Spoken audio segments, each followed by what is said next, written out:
Eventually, you start getting what you want, not just what you can afford in your life.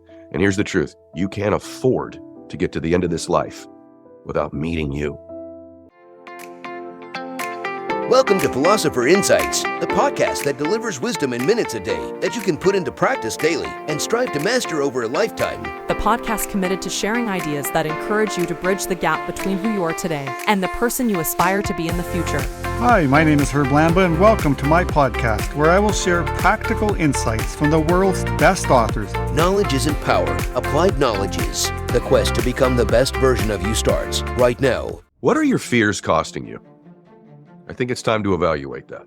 Like you and I right now. What are your fears costing you? You know, people ask me all the time, Ed, is making your dreams come true, the work you put in, the sacrifices you made, the people that let you down, all the dark times in your life, all the times you went broke, both financially and emotionally, is it worth it? It's a very interesting question because they always phrase it that way. Is it worth it? Yet in our lives, we spend most of our times evaluating and contemplating what it's going to cost us. So let me say something to you up front. The price you will pay to become the person you're worthy of, the price you will pay to become the real you, the price you will pay to make your dreams come true and your vision a reality, and the people around you blissful and happy, that price, and there's a severe price, is infinitely smaller than the price you're going to pay if you don't, and that others around you will pay. I don't think God gave you another day in your life because you needed it. I think he added another day to your life because somebody needed you. These anchors, these fears, these toxic relationships, whatever they might be, these disappointments in our life, we've moved so far away from that person that we're capable of becoming that we don't even recognize them anymore. And by the way, you're not getting out of it alive. You are not getting out of this alive. So all these things that are weighing you down are truly silly. Because at the end, we all end up in the same situation where our body eventually ceases to exist. See, when I was broke financially, when I would go into a store and I wanted something, I wouldn't get what I wanted. I would get what I could afford. Sound familiar? So I was a guy who would flip price tags over. Oh, it's this. And I would evaluate what it would cost me, not what it was worth. And so oftentimes in life, people ask me, Ed, was it worth it? But in their life, they spend most of the time contemplating the cost.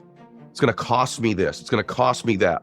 You know, maybe I want to become the person it'll cost me losing this person in my life. It'll cost me time. It'll cost me my hobby that I like spending so much time in. It'll cost me pain and emotion and whatever. It'll cost me, I'd have to let go of my fears. I'd have to let go of my patterns. And these invisible things that weigh us down in our life, they kill us. And so there's a lot of walking dead in the world. Do you want to get to the end of your life? And if someone asks you honestly, how did you live your life? Do you want to answer truthfully? Scared? I lived afraid I wasn't good enough, afraid I wasn't worth it, afraid of what other people would think about me, afraid to lose people around me that didn't even love me or care about me or want me to be my best. I lived my life afraid. Or at the end, you want to say, man, I maxed out my life. Is it worth it to make your dreams come true? Is it worth it to change? Is it worth it to grow? You bet it is, 1,000,000 times better. Because when you make your original dreams come true, you don't understand the ripple effects of all these other things you can't even think about right now that happen. You'll never meet you otherwise. Some of us are held back by crappy programming our parents installed in us when we were young. Remember this, most things in life are caught, not taught. We catch a way of thinking. We catch a way of having emotions. So what's the thing for you? What's the thing? Is it a person you need to let go of? Is it a fear you need to let go of? Is it an operating pattern? Is it a memory as a weapon you're using against yourself? Is it just you're just not sure? You got to remember who the hell you are. And if you've never met them, you need to get introduced. And so I have to tell you something. You have to start to make a bold move in your life because you're worth it. See, it's not the events of our lives, circumstances that define us. It's the meaning we take away from those events. And those meanings create an emotion. And that emotion drives our behavior, that emotion of fear, that emotion of anxiety, that emotion of sadness. Or it could be an emotion of bliss, of confidence, of increase, of belief, of being guided, of being protected. But you have to ask yourself that question. See, it's not the event, it's the stories we tell ourselves. And listen to me, an emotion cannot exist long-term without a story attached to it. So sometimes the story you're telling yourself is, I don't want to be alone. These anchors are actually lies we tell ourselves that are anchored in a story that doesn't serve us, that causes an emotion that sticks. So if we change the story, either we take a different meaning from an event and say, could it have meant this? See, when I was a young man with my dad's drinking, I thought, this means our family's less than and we're dysfunctional, and all these things I attached to the meaning I attached to that story that was happening. And then at one point I realized, no, what was actually happening was God was using that to teach me how to learn to be present with people and read people and be empathetic with people and believe in people. When you start to live your life without all these fears, without all these people anchoring you down, with all these patterns and stories, what's great about it is there's a new you that shows up every couple years.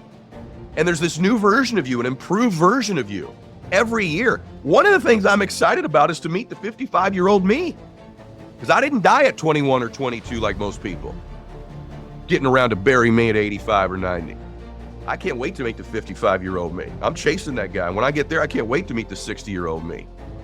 But the 25-year-old me was nothing like the 30-year-old me. I mean, it's a similar character, but different life, different contribution, different thoughts.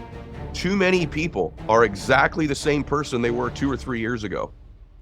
And that's what it's really costing you, isn't it? And the reason is you know this isn't you. You know this isn't you. You know there's more in you. Deep down in your heart and your soul and your spirit, the reason you're not happy isn't these other people, isn't your boss, isn't your job, isn't your body, isn't your lack of money, isn't any of it. It's that you know this really isn't you. You're using these mistakes you've made, these choices that you regret, blah, blah, blah. Stop it. That's not who you are. Your destiny's now. It's in the future. It's moving forward. And there's something great waiting for you. And is the price worth it? Absolutely. Is the cost worth it? 1,000%. Because eventually you start getting what you want, not just what you can afford in your life. And here's the truth. You can't afford to get to the end of this life without meeting you. Because only then will you love you. When you're being you, you can meet you. And when you meet you, you can truly love you. It's time for you to step up. Remember, once again, I'm going to tell you, he didn't add another day for you because you needed it. He added another day because some other person in the world needs the real you. You've been listening to Philosopher Insights with your host, Herb Lambert.